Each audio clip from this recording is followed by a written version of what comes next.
Promenades, composed by Edward Elgar. That was the Athena Ensemble. British folk singer Roger Whittaker passed away last week at 87 years old. And we have a story about his life on our website right now at yourclassical.org. In anticipation of the coming production at the Metropolitan Opera of Daniel Catan's Florencia en el Amazonas, this year's series of Hispanic Heritage Moments will consider the influence of Spanish language and Latin American dance on the world of opera and music. Momentos Musicales will air weekdays at 2 during Classical Connections throughout Hispanic Heritage Month. Broadcast made possible by Hernan Mexican Food and Kitchenware. Concierto is the program that celebrates the rich diversity of Hispanic classical artists every week in English and in Spanish. I'm Frank Dominguez. Listen Sunday at 7 p.m. Los invitamos a explorar la amplia contribución hispana a la música clásica todos los domingos a las 7 de la noche on KPAC 88.3 FM. Your place to relax at 88.3 KPAC, San Antonio's classical oasis. It's 6 o'clock.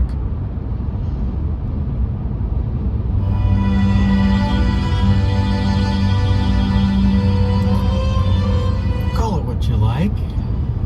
Looping, borrowing, recycling. The concept of sampling others' work is really nothing new, as much as we like to kid ourselves. That technology has changed, but the idea is the same. Find new ideas for old sounds or just hooks? Such a man was Arthur Foote.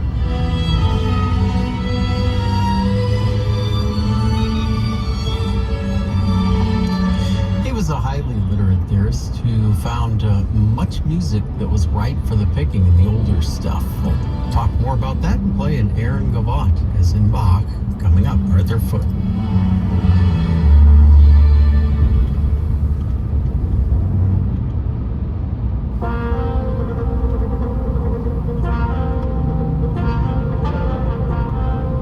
Composer's Datebook for September 21st. I'm John Burge.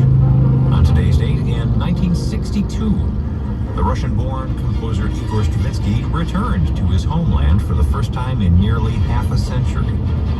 When Stravinsky left in 1914, Tsar Nicholas was still on the throne. By 1962, a lot had changed. For starters, Stravinsky's music had been severely criticized in the Soviet Union. Tikhon Khrennikov, first secretary of the Soviet Composers Union, branded Stravinsky, quote, the apostle of reactionary forces in bourgeois music, close quote. Dmitri Shostakovich had condemned, quote, the unwholesome influence of Stravinsky and his complete divorce from the true demands of our time. Whether Khrennikov or Shostakovich really believed this, or merely parroted the official party line, is debatable. But Stravinsky's return to Russia proved a profoundly emotional experience for all concerned. The 80-year-old composer reconnected with old friends he hadn't seen in 50 years and relatives he had never met. And yes, Stravinsky even met with Khrennikov and Shostakovich. Stravinsky led the Moscow Symphony in his Symphonic Ode and Orpheus Ballad. Stravinsky's American assistant Robert Kraft led the orchestra in Stravinsky's revolutionary The Rite of Spring, all to thunderous applause. For an encore, Stravinsky returned to conduct a quintessentially Russian score, his own 1917 arrangement of the Volga Boatman Song. Composer's Datebook is produced by APM, American Public Media, in collaboration with the American Composers Forum, reminding you that all music was once new.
Pache, and Finola Hunt led the Irish Chamber Orchestra.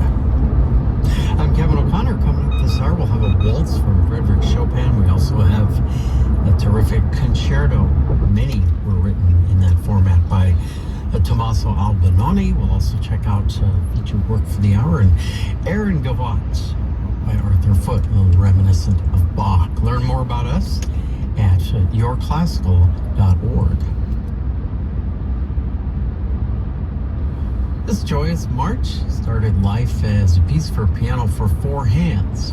Emmanuel Chabrier transformed, orchestrated, and dedicated the work to fellow French composer Vincent Tandé for premiere later that year. The year, by the way, 1885. Chabrier considered this piece, quote, idiotically comical, and stated that the musicians were in stitches when they were rehearsing. His characteristic wit is definitely on full display. I don't think you're going to go into stitches, but yeah, you might raise a lip side or two, demonstrated by his inventive use of orchestration, harmony, and rhythm.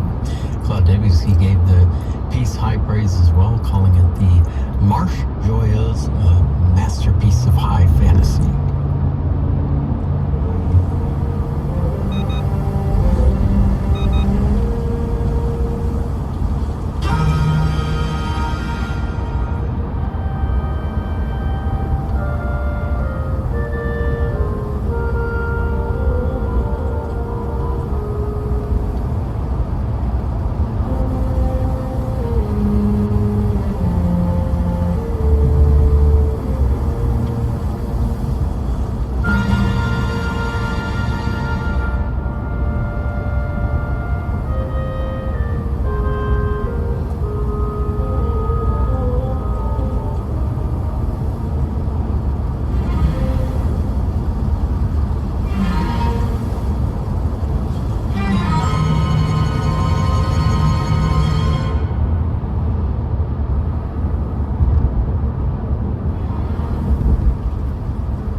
overture to Cinderella, I guess. Not quite the piece I thought we were getting there, but okay.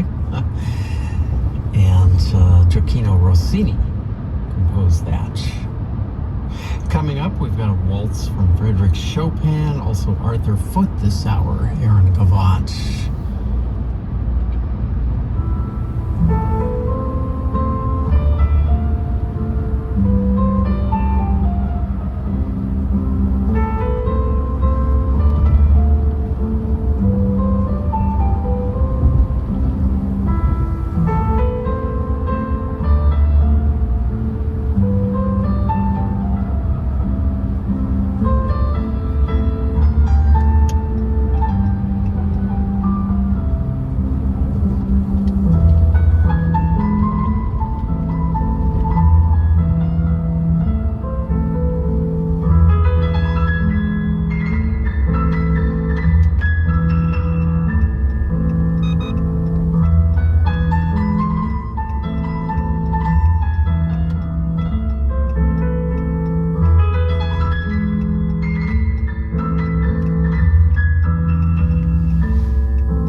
Okay, I think I have my ducks in order now. Thanks for bearing with me. Waltz number 19 there by Frédéric Chopin.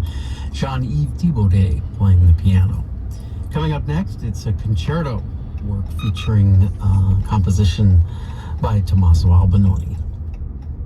From the soaring music of Aaron Copland to the folkloric beauty of Antonin Dvorak or Arturo Marquez, the free TPR app is perfect for every classical music fan. Tune in to KPAC anywhere, and with one touch, you can add your favorite pieces of music to your own library.